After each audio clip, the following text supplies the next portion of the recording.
Hi there, good noon and welcome to another session where we go ahead and talk about ensuring that your preparation for CAT 24 proceeds just the way it should.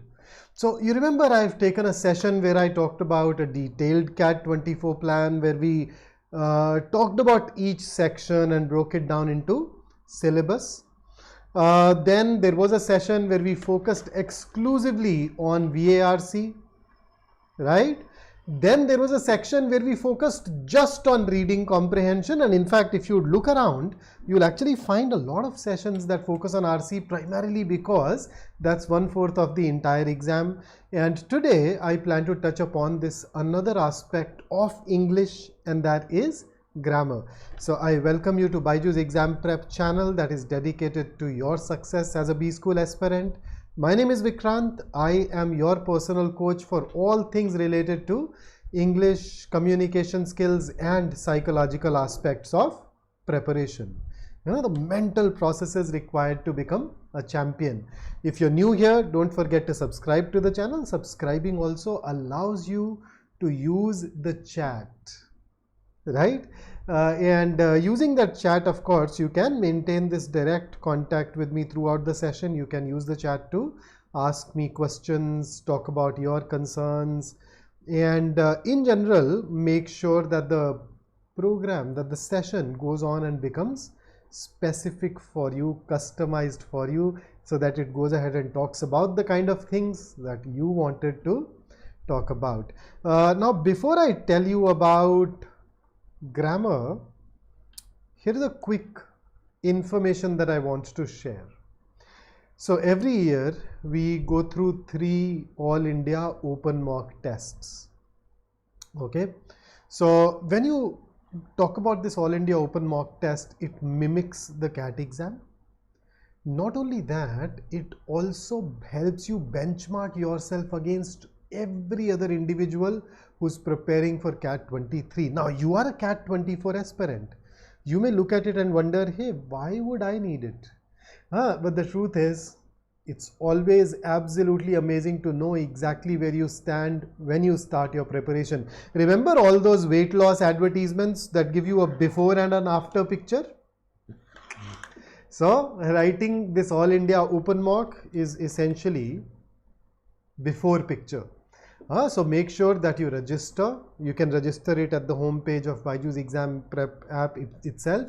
The window for the test will open in 4 days, 29th of September, and then you can write it until 8th of October, but I personally prefer to take care of a task at the earliest. No, so if I have to do something, I'd rather do it and be done with it soonest, right? So you too can actually go ahead and do that by registering for it and appearing for this particular exam rather soon.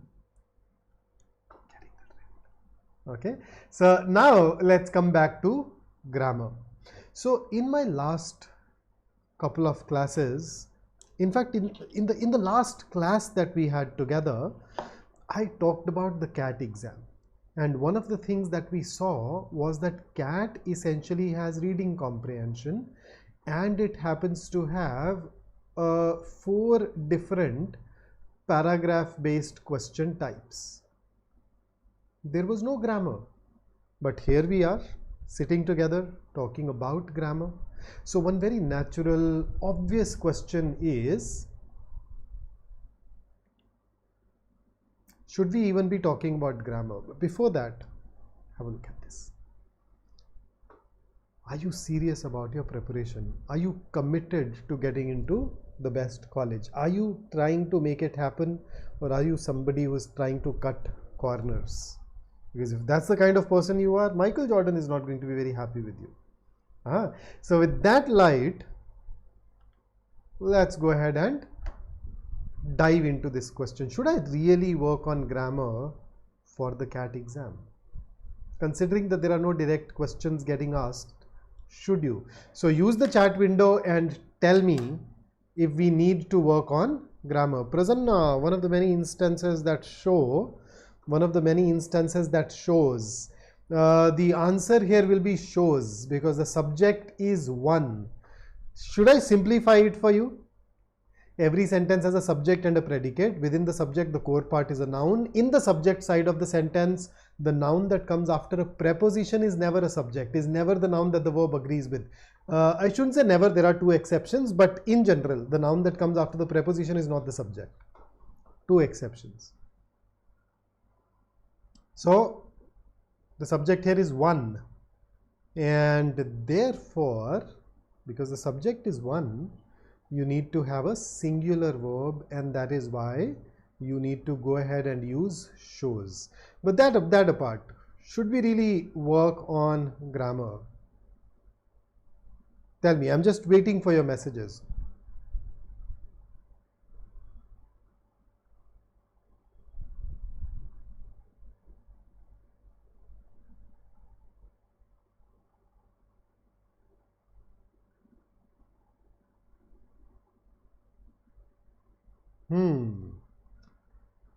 Okay.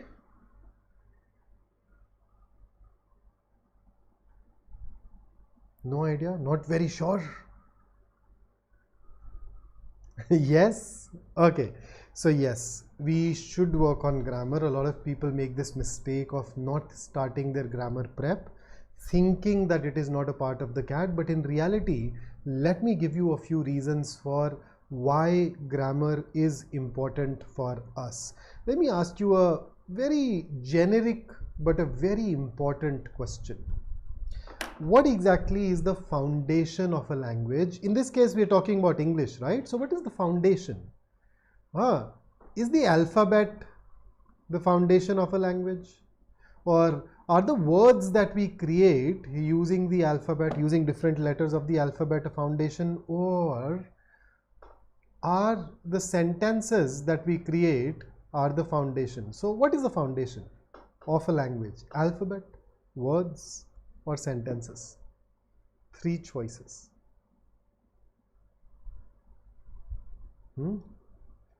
So A, B, C, D, E, and words, all those were shade over 1 million words in English.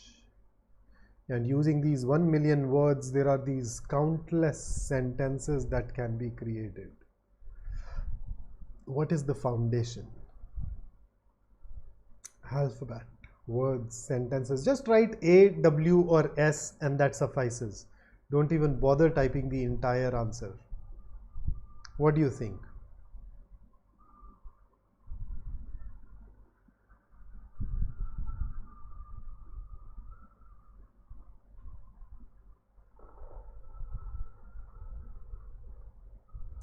So look at the function of a language. The purpose of language is to communicate. The purpose of language is to ensure that our ideas go to someone else's mind. Now, alphabet cannot do that. Just alphabet cannot do that. Even words can't do that. If you pick up some words and pile them, you just throw those words at somebody in a random manner, meaning will not really be transmitted. Meaning starts happening only at the level of a sentence. Meaning starts happening when you start arranging those words in a specific sequence. Now it's a bit like a building. You know, you stay in your at a house. You stay at your home, right? So home is built up of a lot of building material, right? You use brick, you use mortar, and you use all those things. But then merely because you have brick and mortar would not really mean that you can live in it. You need that architectural plan that uses all those ingredients in a way that makes your house livable. So that similarly, alphabet, words, they're just the raw material. Meanings start happening at the level of the sentence, and that architecture required for sentences is grammar, and therefore without grammar you cannot be very effective at communication, neither at transmission nor at receiving. And that is why grammar is important even for the CAT, because it is useful in reading comprehension. It makes you better at interpreting. It makes you better at comprehending various sentences. And not only that, is CAT the only exam that you'd write? No, there are quite a few other entrance exams that take place. So grammar is useful in all of those exams like NMAT, ZAT, TISNET, Maharashtra CET, CMAT, SNAP. So you definitely need to start working on grammar here as well. But then, hey, written exam is only one part of the selection process. You also have some more rounds subsequently. Remember a written ability test or an essay writing, an interview, a group discussion, a group exercise, a micro presentation. So superior grammar is useful in all of those subsequent stages as well. You are able to communicate precisely. You're able to create the right kind of impression about yourself. And therefore, I think it'll be a mistake, it'll be a folly if you do not work on grammar. So please make sure that you work on grammar. How do you work on grammar? I've already shared it, but here's a quick recap. Pick up a basic book of grammar, read that book twice. Okay, so what do you so what all chapters do we have in grammar? You have these 8 parts of speech that you need to master. Apart from that, here are the next set of 8 things that I want you to master. So 16 things are a part of your syllabus. We've talked about them earlier, and therefore I'm not diving deep. You can check out one of those previous sessions, but here is your syllabus. Just pick up a book, start ticking off each one of these chapters one after the other, and you'd be done. Now, how is grammar tested in exams? So there are 2 ways in which we are tested on grammar. So when it comes to exams like say SNAP, okay, or occasionally even NMAT and Maharashtra CET, they can test you on something that I'd call foundational grammar. So they design questions that test whether you are aware of the different grammar terminologies or not. Okay, so a part of speech based question. They can give you a sentence, highlight a word and ask you for the part of speech. They can give you a sentence, highlight a phrase and ask you for the type of that particular phrase. They can give you a sentence and ask you for the type of that sentence. Right? So all of those things. And then apart from that, we do get a lot of error identification questions. Questions where you are asked to identify a grammatical error that exists in a sentence or a part of that sentence. And if you go through these 16 things thoroughly, I am very confident that you would be able to answer all of these things. So let me introduce you to some error identification questions. Now that you are here, I am here, let's sit down together, work on these, and let's see where we are today. So you ready? Shall we start? Give me a quick yes and we'd move on. Prasanna, you can, if you can make it a little specific, that'd be fantastic. Otherwise it will become a class focused on discussion of pronouns, a particular aspect of pronouns.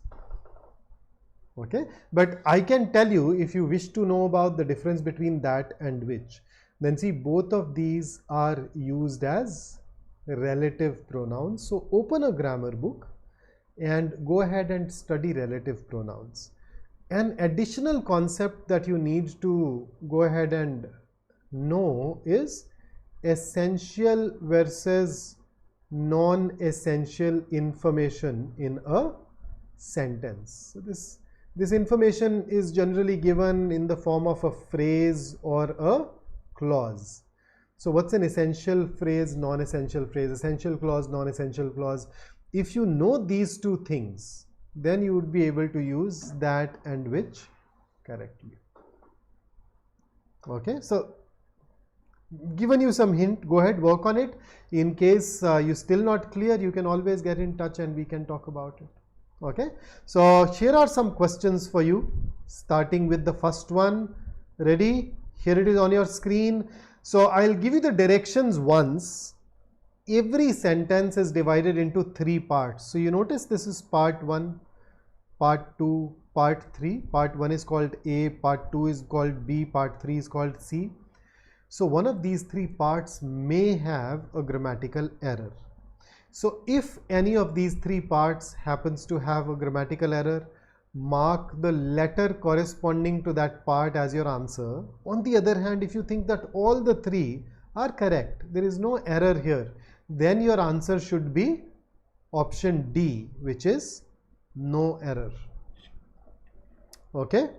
So question number 1 on your screen, Prasanna has shared his answer. What about the rest of you? What's your take?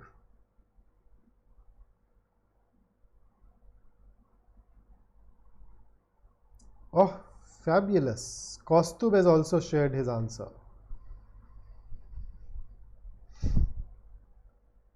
Okay. So I'll give it to you. The correct answer is C. Bonus marks for telling me what is wrong with the sentence. Can you also tell me the mistake here?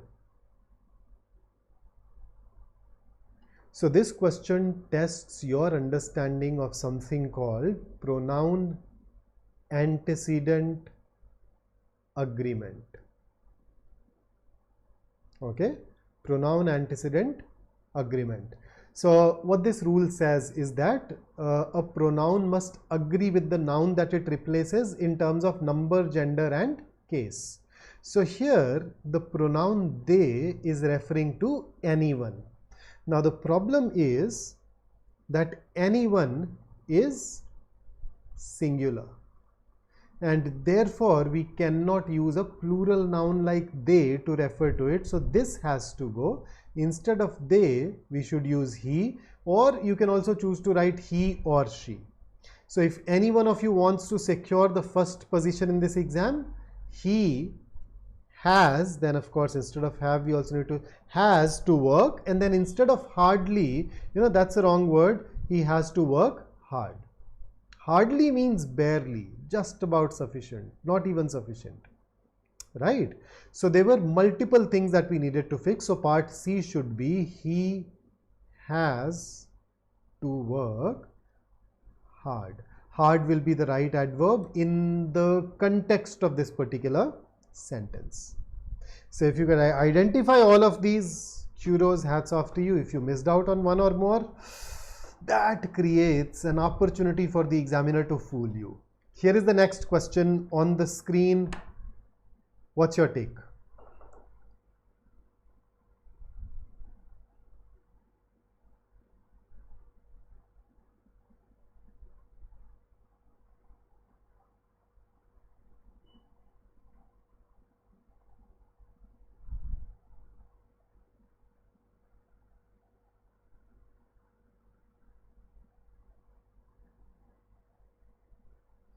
So what's your take on this? Give me the answer, and once again bonus marks for telling me what is wrong with this particular question.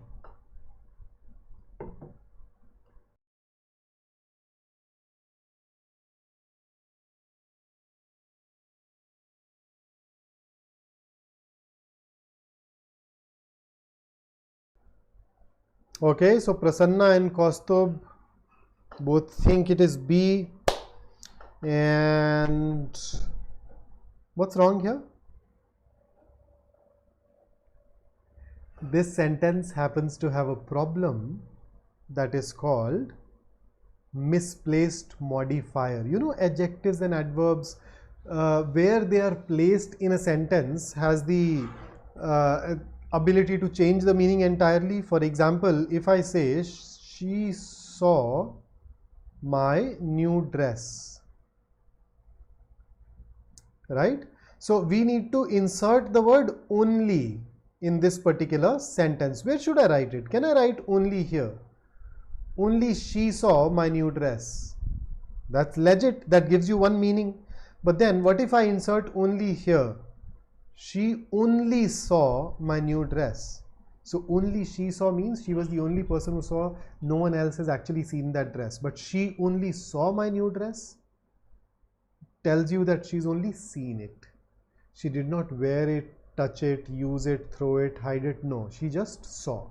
What if I put only here. She saw only my new dress. So there were multiple people who had a new dress. My new dress was the only one that she chose to look at. Okay, how about putting in only here? She saw my only new dress. It means that I have only one dress which is new. All the other dresses of this girl, this lady, this woman are not new. See that? So where you put only changes the meaning entirely. So you can only pass na. You can pass only when you work hard. We needed to modify this particular clause, right? And that's why it is correct. Vedant and Kaustubh think that we also need to change when into if not necessary. That's not needed. Okay, only when is right. You can use only if, that will also be correct. That will change the meaning somewhat. But because only when is not wrong, we would not replace it. So misplaced modifiers. Here is your next question. What's your take on this?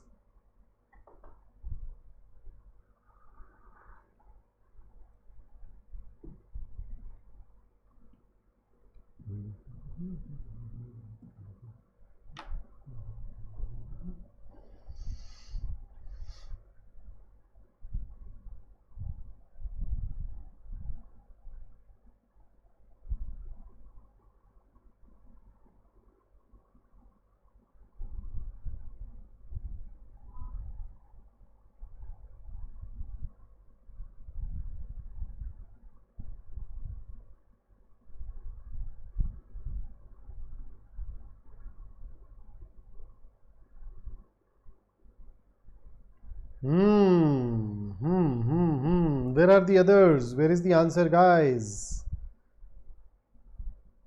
So you know that much is used with uncountable nouns. Challenges is not uncountable. Therefore, much is wrong. It should be many. And therefore, the answer is B. Too many challenges. So those of you who could identify it, absolutely great job. And with that, let me take you over to the next one. Here it is.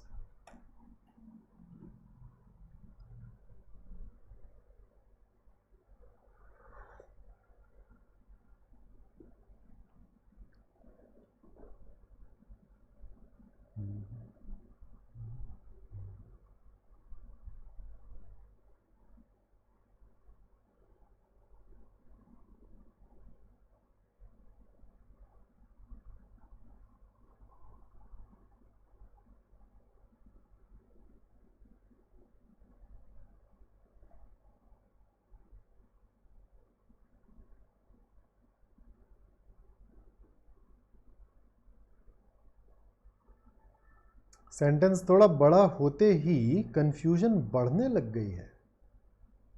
हाँ,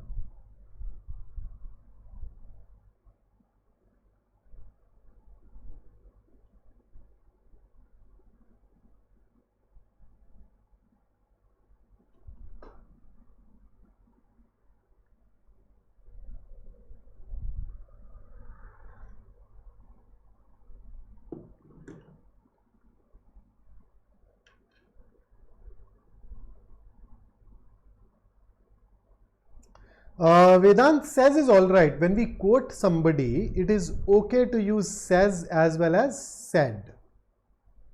We say as Shakespeare says, to be or not to be, that is the question, although it was said in the past. Okay, let me tell you the problem. The answer is C. Why? When you use look forward to, then you realize you look forward to something. You look forward to something, you know, for example, you can say, I am looking forward to a vacation, right? You can say, I am looking forward to his visit, right? So this something has to be a noun or a pronoun. The problem is that in this sentence we have ended up using become. Become is a verb, so that is wrong. So instead of become, we can use becoming. Verb plus ing can also be used as a noun. We call it a gerund technically then. So because what we needed was a noun, instead of become, we are supposed to use becoming. And that is why our answer here is going to be option C. Kaustubh has something to share. While studying grammar, one encounters various rules. Absolutely, yes. Somewhat difficult to memorize, absolutely. Difficult to apply, absolutely. 100%. Grammar is not easy. And on top of that, it is a vast area. That is why I very strongly urge that we work on grammar every day. Solve the questions every day. Don't delay, don't wait. Because it is vast, precisely because of that reason, it'd be a good idea to work on this. So imagine somebody else starts and finishes grammar just once, and you are someone who takes out 10, 15, 20 minutes every day and keep at it until your exam is on. I am sure you'd be able to bring about a significant amount of difference. Right? So please do it every day, and I'm sure you can rock it. Okay, next question.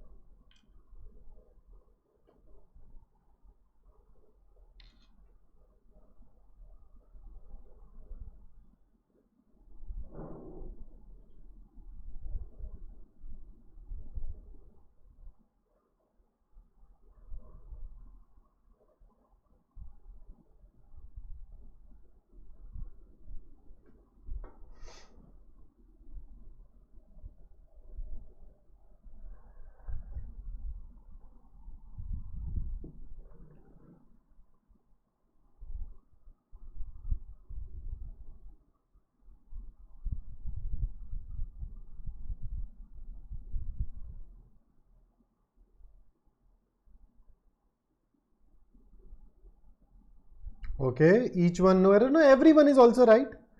Every one of the players in the playground will have to give their best to emerge victorious. See, once again, this pronoun is referring to this part, and each and every, each, every, everyone, each one, these are all considered singular. Therefore, we cannot use their, it should be his or her, and thus the answer will be option B. So there was a mistake, yes, and that was in part B. Another question where I took you through a rule that I taught you a little while ago, pronoun antecedent agreement. A very important area that we need to, of course, pay attention to when we attempt grammar-based questions. And here is your question number 6. What's your take?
So the correct answer is C. I would have informed. In case you are not confident of your answer, within verbs, within verbs we study tense, and within tense you have this specific sub aspect that is called conditionals. Okay, so you need to go ahead and master conditionals. Give me a moment. I think my power cord is not plugged in correctly and is giving me some warning. Let me fix it. in fact, let me take you through the next question. So the answer here is C. Go ahead, study conditionals and that should work. Here is your next question. While you solve it, I'll fix the issue with my power cord.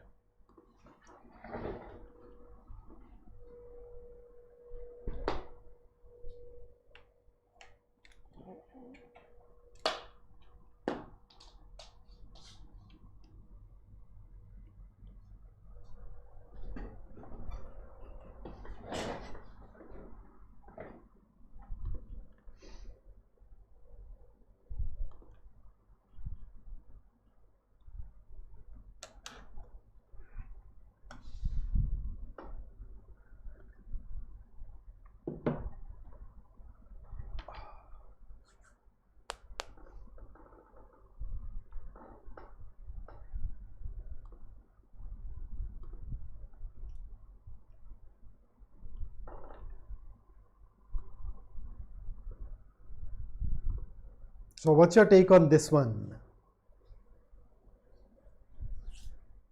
Okay. Chutki thinks it is B. Manisha, I have taken multiple sessions where I have told you about what comes in the cat. And even today at the beginning, we started off by addressing this concern that these questions do not appear in the cat, yet we are supposed to go ahead and work on those.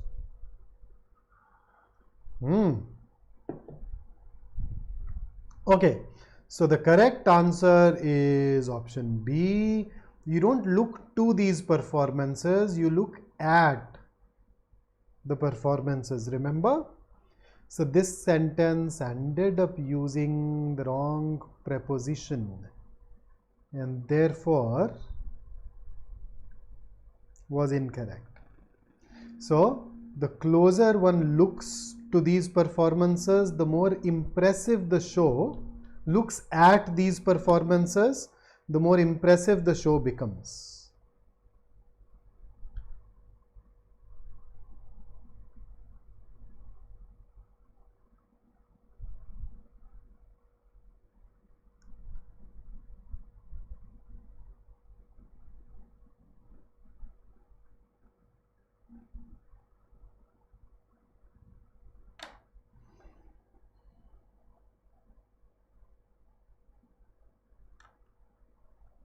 Okay, so here is the next one.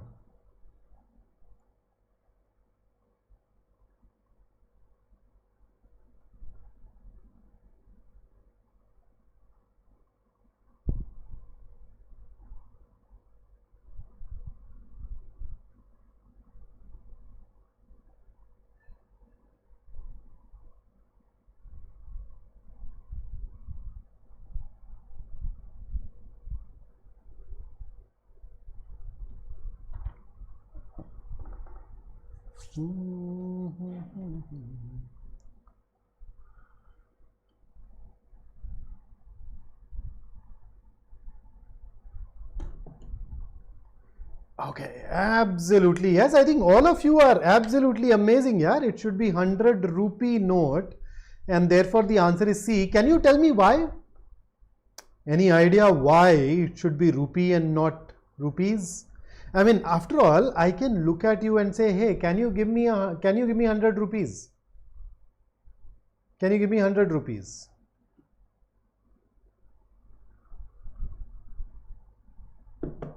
So think it over, but otherwise you're absolutely correct. C. Sham says, Rakhi met me along the way. That'll also be correct, but on the way is also fine. So nothing wrong there and therefore we'd not really go ahead and mark it as an error. Manisha, guys, अरे मनीषा नहीं आते cat में सवाल शुरू में बताया बाबा मैंने multiple session ले करके थक गया यार मैंने पूरा सेशन लिया जिसमें मैंने जनता को बताया कैट में क्या आता है. मैंने आज के सेशन में जनता को बताया कि भाई कैट में नहीं आते फिर भी पढ़ने होते हैं क्योंकि बाकी पेपर्स में आते हैं और कैट में यूजफुल होते हैं. भाई बताया हुआ है यार.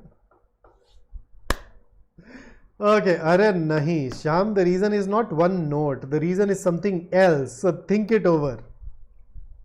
Think it over. It has to do with parts of speech though. What I can tell you is that it has to do with parts of speech. Okay, here is your next question.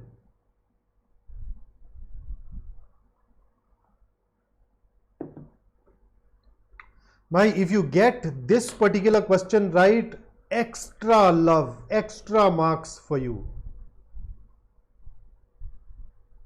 हाँ, अगर इस सवाल को सही कर सकते हो तुम तो ग्रामर में बहुत अच्छे हो तुम.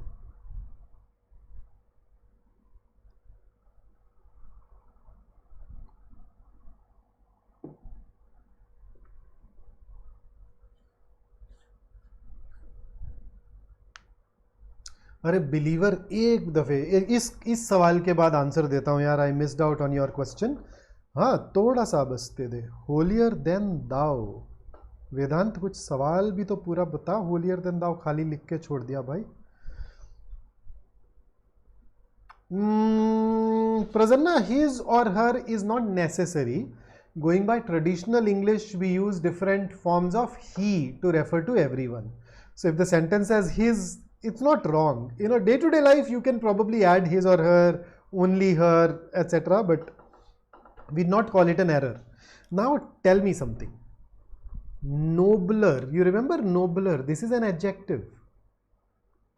And if I may add a little more, this is the comparative degree of the adjective, right? Now what you need is not an adjective. You are trying to modify act, which is a verb. And what modifies a verb? You use an adverb to modify a verb. So we don't need nobler. We need adverb, which is more nobly. In this world, everyone wants to act more nobly than his companions. Adverb and not adjective. And that is why nobler was wrong and nobly was correct. So you see how parts of speech can be very, very important when it comes to answer these questions. Prasanna, noble is still an adjective. We need an adverb. Besides, more noble is anyway going to be incorrect. We don't use more noble, we use nobler. Okay, next question.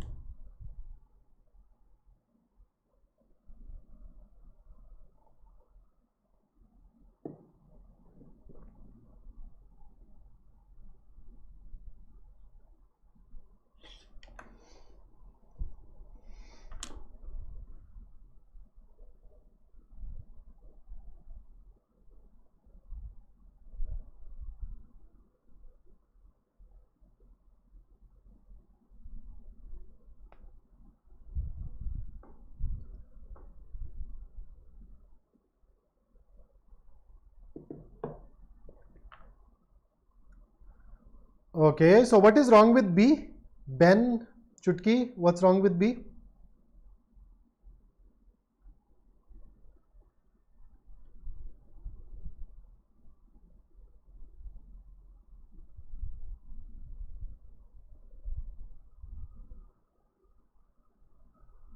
Okay, so I'll give it to you. The correct answer is indeed B.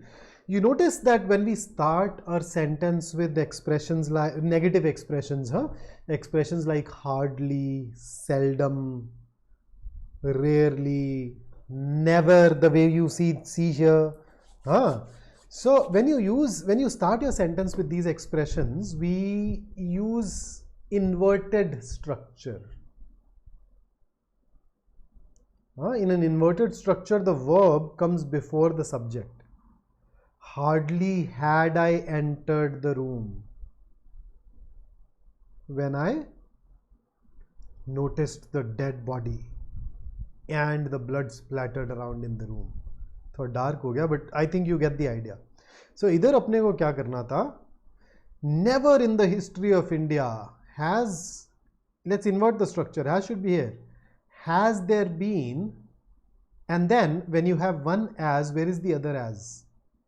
This also needs to be converted into as well versed a man as Chanakya. So 2 problems. So I mean, it's a first class. I'm trying to make it easy by not using that other as, and then if I use that as, I thought that maybe you may not notice inversion, but that you needed inversion, but hopefully this helps. So has there been as well versed a man as Chanakya? And here is your next one.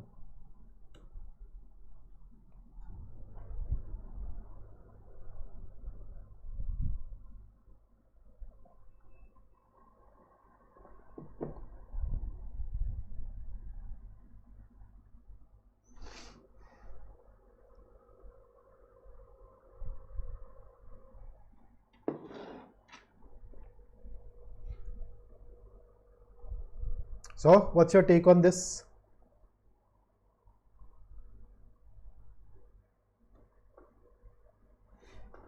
A? Okay. Oh yes, absolutely. Ben Snap is on fire.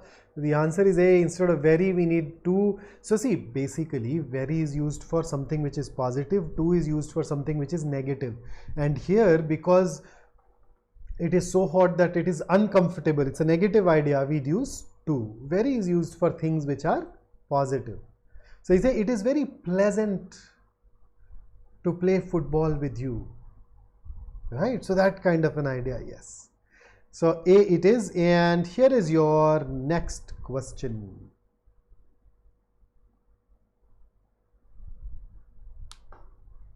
So what do you think? What's your answer for 12?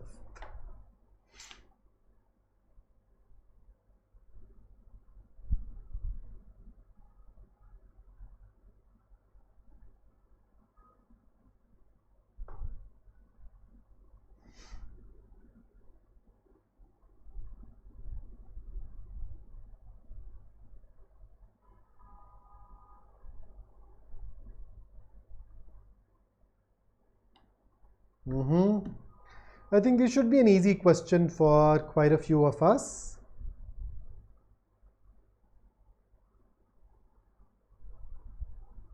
So instead of much, we need to use very.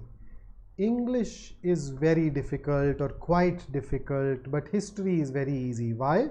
Do we not use much before adjectives? We do, but then we use it before the comparative degrees of adjectives, not before positive degrees of adjectives.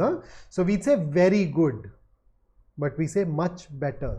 We don't say I'm very better, right? Say I'm much better now. So much is used, but with the comparative degrees. So that's what I had brought for you today in grammar. I hope you've gone through some rules, and now you also know the importance of grammar and why you need to work on it. We had a recap of how we can go ahead and work on grammar. If you liked working with me, don't forget to press the like button, and then of course, yes, subscribe to the channel. And once again, a reminder that even if you are aiming at CAT 24, don't forget to write the All India Open Mock.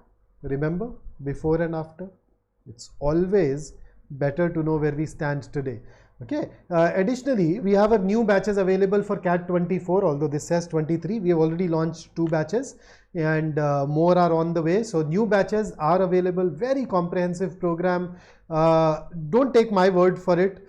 Unlock a 3. So you can talk to people who've gone on to score great percentiles through our program, and you can see it firsthand by unlocking a 3-day free trial.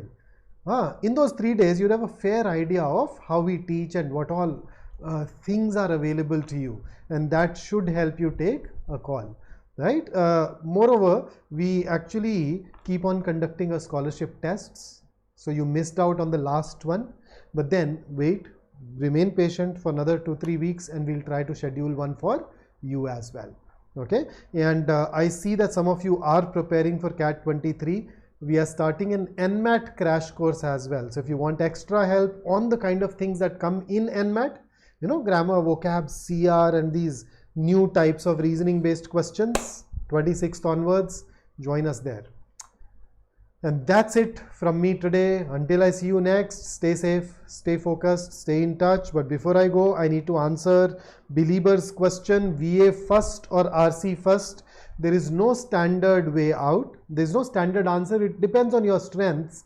I personally start with the summary questions. Then I go ahead and solve 2 to 3 RC passages. Then I come back and answer paragraph odd one out questions. Then I go to para-jumbles. Then I come back and solve the rest of the RC passages, and then if the exam has para completion questions, I put them at the end. That's the sequence that works the best for me. This may work for you, this may not work for you. Try it out and we'll see.